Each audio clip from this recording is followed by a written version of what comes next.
अकेलापन ये ऐसा शब्द है जिसको सुनकर के अधिकतर लोगों को ये लगता है कि ये वर्ड बड़ा निगेटिव है। लेकिन आज इस वीडियो को पूरा देखने के बाद आपको ये एहसास हो जाएगा कि इस अकेलेपन वर्ड से पावरफुल इस दुनिया में कुछ भी नहीं है। ये अकेलापन है ना, ये अपने आप में एक अलग ब्रह्मांड है, अलग दुनिया है। अकेलापन क्या होता है?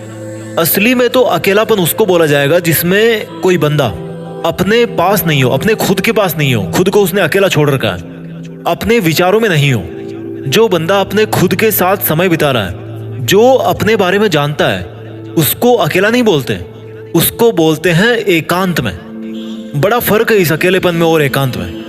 पूरी दुनिया की नेगेटिव थॉट से हटकर बंदा खुद के साथ में टाइम बिताता है, तब उसका चरित्र, उसके विचार, उसकी ताकत सबसे ज्यादा होती है। इस अकेलेपन को जो समझ गया ना, उसके लिए और कुछ भी जानना जरूरी नहीं है, क्योंकि वो खुद को समझ गया, उसने अपने आप को जान लिया। यहाँ पर अकेलेपन का मतलब चेंज करना अपने को, यानी कि खुद के साथ में समय बिताना, खुद को जानना, खुद की परिभाषाएं बनाना, खुद के लक्ष्य निर्धारित करना, अकेलेपन से महान मंजिल तक पहुंचने का सफर तय करना। कौन कहता है कि तुम अकेले हो? तुम्हारे पास में हर वो चीज है, हर वो धातु है जो इस ब्रह्मांड के कण कण में है, पंच तत्व है। अपनी आंखें बंद करके देखो, अभी आपको बहुत सारे छोटे छोटे डॉट्स दिखाई देंगे। छोटे छोटे है ना, वो क्या है? वो अपने आप में एक अलग दुनिया है, आपके अंदर की दुनिया है, एक अलग ब्रह्मांड है। इस धरती पर केवल एक दुनिया नहीं है, इस धरती पर 780 करोड़ दुनिया है आज की डेट में। कौन कहता है कि तुम अकेले हो? मैं कहता हूं बल्कि तुम अनंत हो। कोई क्या साथ छोड़ेगा तुम्हारा? कोई तुम्हारे साथ में था ही नहीं कभी। कोई क्या गिराएगा तुम्हें? कभी किसी की वजह से तुम उठे ही नहीं, अपनी वजह से उठे हो। कोई क्या रुलाएगा तुम्हें? रोने वाले, हंसने वाले तुम खुद हो। तुमने अपने रूल्स ऐसे बना रखे हैं कि कोई मुझे ऐसा बोलेगा तो रो दूंगा, कोई ऐसा बोलेगा तो उसको दोस्त बना लूंगा। अगले ने जो बोलना था भाई बोल दिया, उसने रोने के लिए नहीं बोला आपको, रोने का डिसीजन लेने वाले आप खुद हो।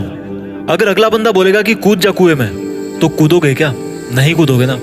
तो बिना उसके बोले कैसे रो दिए? तुमने अपने अकेलेपन की ताकत को कभी पहचाना ही नहीं। क्यों भगवान बुद्ध अकेले पेड़ के नीचे बैठ गए थे समाधि में? क्या वो सच में अकेले थे? नहीं, वो अपने एक अलग ब्रह्मांड में थे, अलग दुनिया में थे। सोचने का नजरिया बदलो। आपने अपने रूल्स खुद बना रखे हैं, रूल्स को बदलना है। सोचना है कि अकेलापन दुर्भाग्य से नहीं बल्कि सौभाग्य से मिलता है, क्योंकि आपको अपने आप को जानने का, अपनी जिंदगी जीने के रूल्स को रिवाइज करने का, अपनी प्रायोरिटीज को पहचानने का मौका मिलता है। कितना ही घनिष्ठ मित्र हो तुम्हारा, भाई हो, बाप हो, पत्नी हो, बॉयफ्रेंड हो, गर्लफ्रेंड हो, कोई साथ में वादा करके आया था क्या कि साथ में वापस जाएंगे? कितने लोग जा चुके हैं यहां से वापस? क्या आप गए किसी के साथ? और कितने लोग जाएंगे आपके साथ जब आप जाओगे? कोई नहीं मेरे दोस्त। तो क्यों खो रहे हो दुनिया के मेले में? बनो अकेले। तुम अकेला बनने के लिए तो आए थे यहाँ, पर तुमने अपना वजूद खो दिया, दुनिया के मेले में खो गए। बड़े खुश नसीब हो तुम अगर आज तुम्हारे अंदर अकेलेपन का समंदर जाग रहा है ना, क्योंकि तुम अपने आप को बेहतर जिंदगी दे सकते हो। जब आप दुनिया की हर चीज से इंडिपेंडेंट हो जाते हो ना, सुख भी तुम्हारा, दुख भी तुम्हारा, हंसना भी तुम्हारा और रोना भी तुम्हारा हो जाता है। कोई इमोशन किसी की वजह से नहीं मिलता। आप उसको किस तरह से लेते हो दूसरों से, इसकी वजह से ही आप दूसरों से हर्ट होते हो, क्योंकि उसके रूल्स में था किसी को कुछ बोलना और आपने उसको हर्ट होने के तरीके से स्वीकार कर लिया। ये आपका रूल है। This is the time to change the rules of your life. अगर आप अकेले महसूस कर रहे हो ना,